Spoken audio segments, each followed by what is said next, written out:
another episode of Agri-Guro Lessons. So for today's episode, I'm going to discuss about Module 1, Topic 2, Request, Appropriate Materials and Tools. So in this lesson or in this topic, so let's discuss about requisition procedure. So what is this requisition procedure? Number 1, state the name of the project and the date when you requested for the materials. So,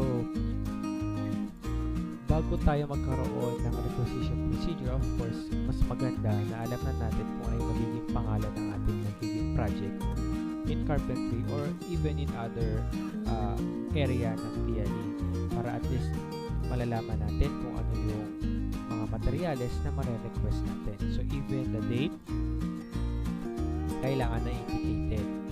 Number 2, fill in the classification of the project and its purpose. So, what will be the purpose of your project? So, mas maganda kasi bago tayo gagawa ng proyekto ay kailangan alam natin kung ano yung purpose ng project na yun para at least hindi masasayang yung gagawin natin at hindi bara-bara lang yung gagawin natin mga proyekto. 3, write the number of required materials. So, based on the project that you're going to make, malalaman mo kung ano yung mga materials or ilan yung bilang ng mga materials na kakailanganin mo. So, numbers of materials may vary depending on the size or depending on the number of projects that you're going to make. Mag-iiba-iba kasi yan base sa laki at sa dami ng gagawin ng proyekto. Next one, list the unit of the materials to be requisitioned. So, what will be the unit of the materials? So, if we have the quantity now, ano ba yung unit na tinatawag? So, ito yung mga sample niya ay yung kung gaano ba kahaba, is it in meters, inches, or liters, or pieces. So, it depends upon the unit of measurement na kakailangan based on the materials that you will be requesting. And number 5, enumerate the materials with their description. So, of course, mas maganda na ma-describe natin kung ano yung details, specific details na meron dun sa ating materials na re-request para at least alam na kung ano yung dapat niyang kunin at hindi siya magkamali. So, kailangan mas maganda specific para at least hindi nakakalito yung bibilihin. Next, list the cost per unit and the total cost. So, yung cost per unit, so this is the individual price of the material that you're going to request.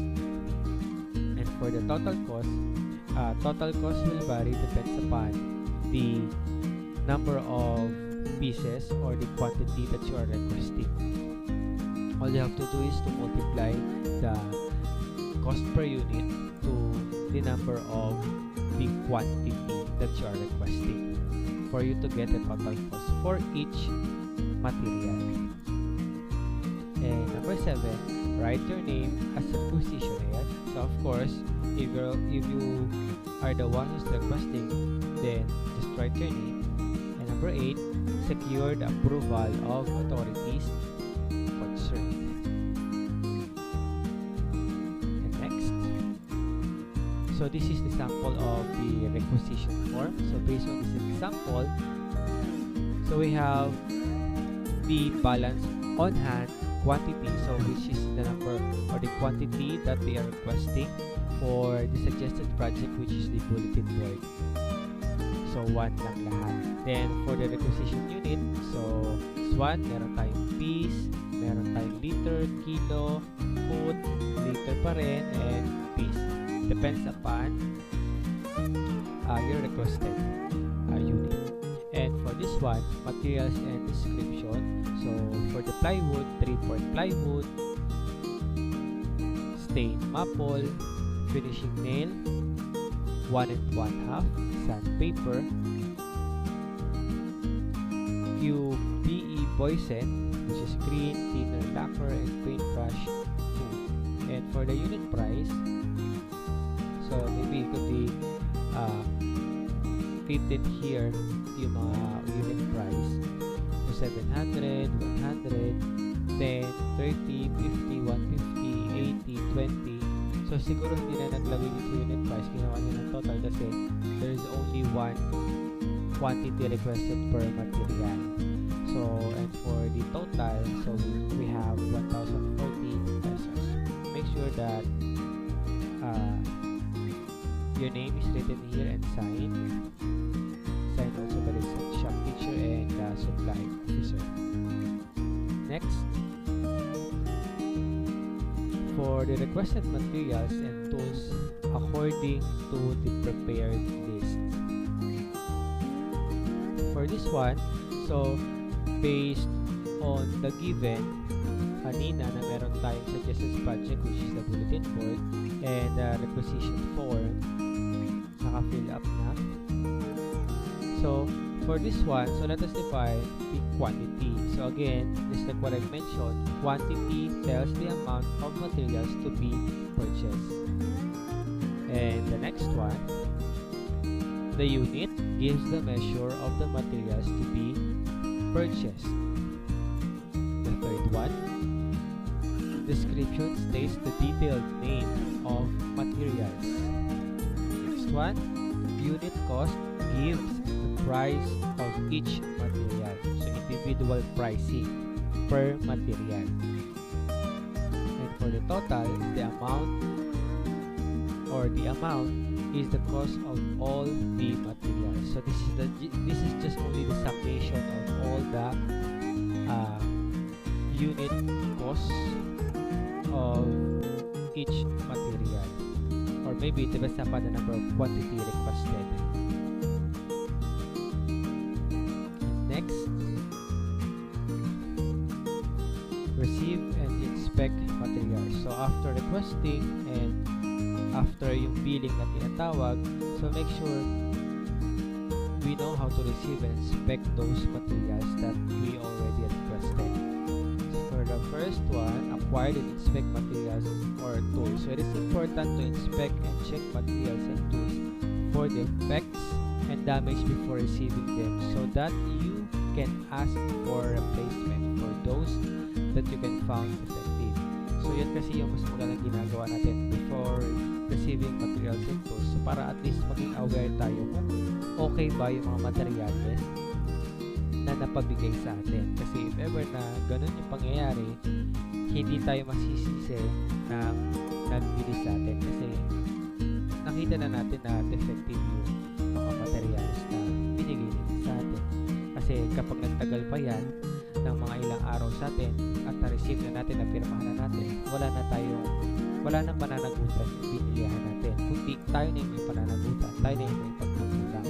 So what will you be doing?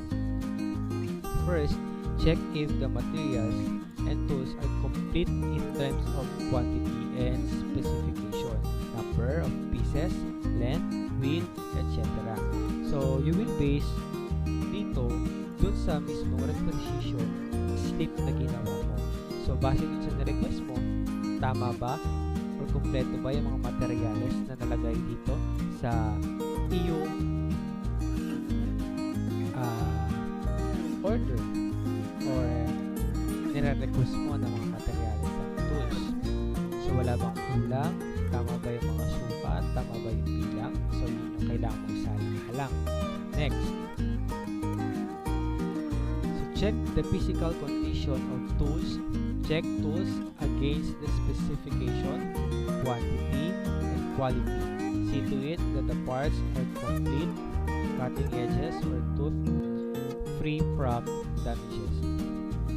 So mas maganda kung nasa magandang condition talaga yung mapapapunta sa atin. So before sana natin i-receive, mas maganda na gumagana yung mga tools na napabigay sa atin para wala tayong magiging problema sa bandang huli. Next, number 3, check the accessories of each material and tool. See to it that nothing is missing. Okay. Next, number 4, if any of the materials or tools is found missing or defective, report it immediately to the supply officer or teacher. So, anything that you found missing or defective, so mas maganda talaga na nire-report mo yan immediately. Kasi kapag nire-report mo yan a day after or ilang araw pa ipapalipasin, so mahirap na mapalitan or mabigyan ng solusyon yung mga ginagawa ninyo if ever na mangyari yun. And next, number 5, get a replacement for the materials and tools found defective. So, mas maganda ma-replace ka at yung materials na yun or yung tool na yun para at least magawa nyo yung mga dapat yung gagawin kasi hindi na dapat na pinapatagal pa yung mga ganyang bagay. Number 6, sign the requisition form as you receive the materials and tools. So, after checking all, so you will sign the requisition form na patunay na na-receive mo yung mga materials na yun in good condition, in the right number of quantities, right number of measurement, lahat na nilagay mo base sa requisition slip na ipinasa. And that would be all. Thank you and